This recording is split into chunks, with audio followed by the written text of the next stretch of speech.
Alright, so we're going to be covering the keyboard shortcut to add a filter within Excel. So as you might know, in order to add a filter, you need to select where you want the filter to be. You go to data and then you hit the filter. Now knowing the keyboard shortcut to this is going to save you a ton of time because, let's be honest, it cuts out a couple steps and it's just less monotonous. So similar, you need to select the headers for where you want the filter to be, and the keyboard shortcut for that is Control-Shift-L, and that's going to add the filter.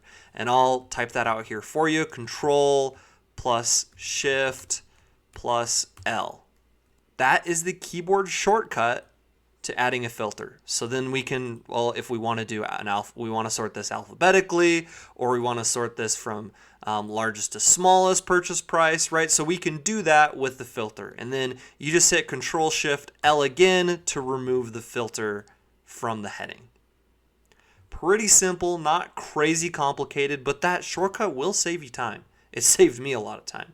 So thank you so much for watching. I appreciate it. And hit that like button and subscribe if you want before you go. Thank you so much and have a great rest of your day.